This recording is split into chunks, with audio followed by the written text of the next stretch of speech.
Hello and welcome to ShareSync podcast. We are here with our MA students and we're here with... Hi, I'm Said. I'm doing communications, culture and media. Fantastic. Hi, I'm Shihan. I come from Taiwan and I major in cultural communication and media. Best course in the whole world. The best course in the whole world. Absolutely. And Esme Sperling and Spencer Murphy. Hello. Hello, Esme. It's been a long time. I know. It's been a long time. How are you doing? We've had no podcast and suddenly nothing. We've got 3 episodes. I know. It's crazy. It's crazy.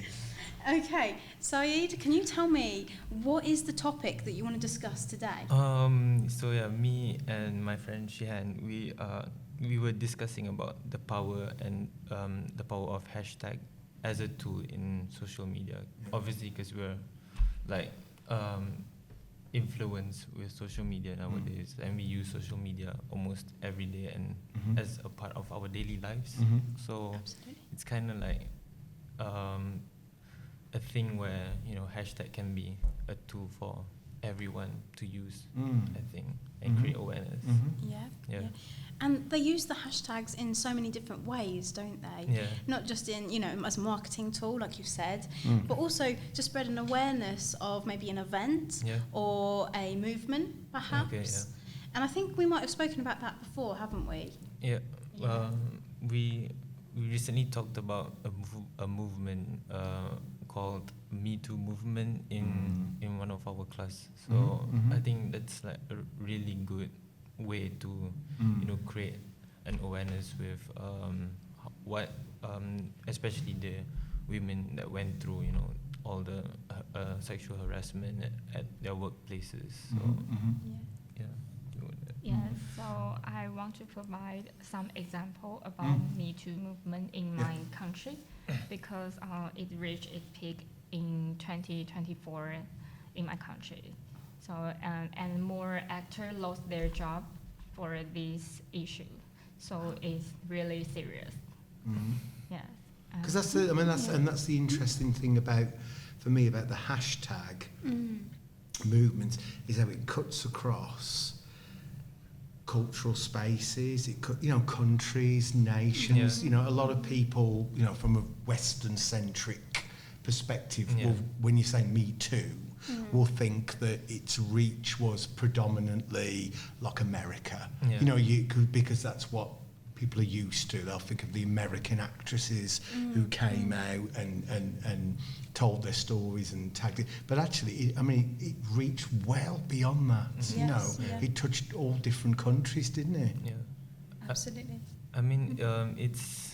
It's kind of like an issue where it's not like only one place where it's happening. It's all over the world. And I think with this hashtag, like, people can come out from their hole and say like, oh, we also went through this and we want our voice to get heard. And not even just women as well, men as well, through the hashtag. And it's mainly been on Twitter or X. Twitter and Instagram. Yes, absolutely.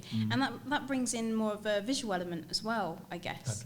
Okay. Bringing that idea of it's not just reading the text, but actually getting a face for the person. Yeah. The thing that really interests me is that hashtag of Me Too is the content that's being posted is so raw and was at that time very maybe a private issue that someone might be struggling with, but it's posted on a public platform, and it's that idea of that public and private overlapping each other as well. And as I said, I think that the one of the interesting things for me was the stories that I read from definitely from the different cultural spaces, that the same, particularly with Me Too, that the same behaviour, toxic masculinity, whatever you want to call it, was happening in all these different cultural spaces. And it was, for me, my wife is originally from China, and it was really interesting to see the volume of, not that there was huge amounts, but of actresses from, Southeast, some coming out and sharing their stories about what had happened to them, which I think given the cultural space, you know, which is different, you know, it's got its differences to Hollywood and America. It was a wonderful thing to see that those stories were given that you just don't hear. That kind of platform. Yeah, because it's so controlled and so it's not the thing that's talked about. So I thought it was. When I say it was good to read. Good's the wrong word. Yeah. I think it's something that you can see the power, because we talk so much about the negativity of social media, be it, you know, body dysmorphia, or you see so many negative like things. cyberbullying, all of comments. that. Yeah. But actually it's got incredible space for change and for people to, you know, to tell their stories and share them. Yeah, I mean, from the place where I came from, Malaysia, Yeah. I can kind of agree with your point where, you know, like we have all these influences, especially all the women who are, you know, has been through these incidents, and only like the past few years where they are using this platform to kind of voice out and say what they've been through in their maybe relationship and stuff, like they've been, you know, assaulted. And so I think it's kind of a good thing where we can kind of see now that their voice are getting heard of. I guess it is getting an opportunity to speak and to raise, you know, because it's raising awareness, isn't it? It's using these platforms to raise awareness of stories that you know tend to be spoken at a community level, you know, rather than at a more, you know, broader, larger, you know, collective voice. I think also Esme has said about the movie about this movement thing, but I've never I watched did. it. I remember. Yes. So part of the #MeToo movement was picked up by Sky Original Films, and they created the film called She Said, and I think it's available on Channel 4 via Channel 4 as well now, so you can watch it on there. But it's that documentary, and it gives a different audience as well. It gives a different audience to be able to actually visually see that impact and that storytelling of where the Me Too movement started, with the journalists in America in the New York Times. But also there's that platform of you have different audiences on different social media, on different films, podcasts, and even this kind of thing, talking about it on a podcast like this is very impactful, because it's given that audience a different opportunity to listen to conversations, and hearing your voices as well. It's really, really powerful. It is, 100%, And I have some idea for this issue. It's about someone can share their experience for the #MeToo movement, but something is not true, and it will bring some negative influence for someone. I think it's a serious problem. What do you mean? You're saying negative influence. What do you mean? It's like I say, oh, he touched me, but it's not true, and I share in internet. And someone will say, why you do this? But it's not true. I think it's a serious problem. Like false news? Yeah. Like fake news, sorry. Fake news, where it's just completely wrong, it's not real. Yeah, it can cause impact. And we've seen that in the news, actually, of, exactly as you described. Yeah, it's like because it just shares some it's not true news, but you share it and you influence for someone.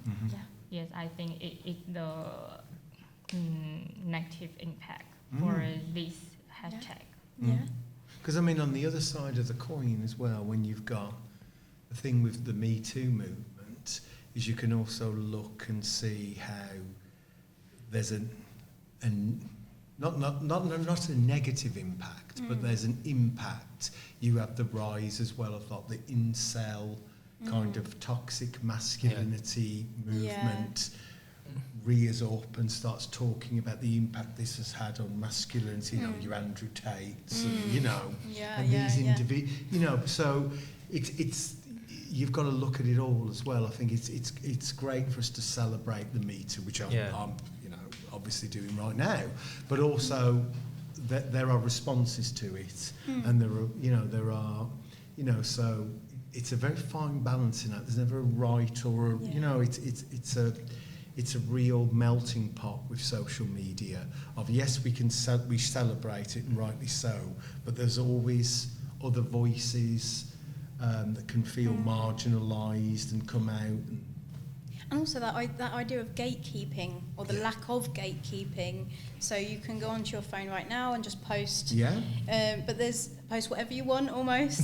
But what's holding you back is maybe the consequences in the real world, in the offline world, that may hold you back from posting something that could damage your identity or professionalism or your career. But some people don't always think that, I guess. Very true, very true, yeah. We're going to go around and share something to add to our playlist. It could be a YouTube video, it could be music, it could be another podcast. You know what I'm going to drop in right now? Go on. Because I've watched it, Adolescence. I know it's an oldie. Oh, yeah. I know it's an old one. Yes. But I'm thinking of the podcasts we've done today. Yes. I'm thinking obviously about the Me Too. On I'm Netflix. thinking about the body dysmorphia, about the online. I think that Adolescence should be required viewing at high school level for young teenagers to sit and watch that. And not just watch it, but then have an open, frank, honest discussion about what's gone on in that show and what it means. Because one of my big issues is, even with the Me Too movement, is what we can do is go, oh, well, this is morally right. But you've got to have open, frank discussions around it, because there are people who might disagree. There are people who may have a different perspective, who may go, I don't... If you shut voices down, it only causes problems, and that's, you can see the rise in some voices going, I'm not getting the opportunity to talk about me. It is but I think that would be my recommendation. Is it the one take movie? I've seen it. It's good. I think the way it's been shot, it's really thematically, it understands what it's doing really, really well. It should be it should be used educationally, in my opinion. For young people to sit and watch, because it's not a preachy thing. It allows you to think about, the themes that it's dealing with. And there's rumours that there's going to be Adolescence 2 on Netflix as well. I think they might be in production soon. I think it's something that they should. They should continue with. Okay. Thank you so much for tuning in for this week's ShareSync podcast.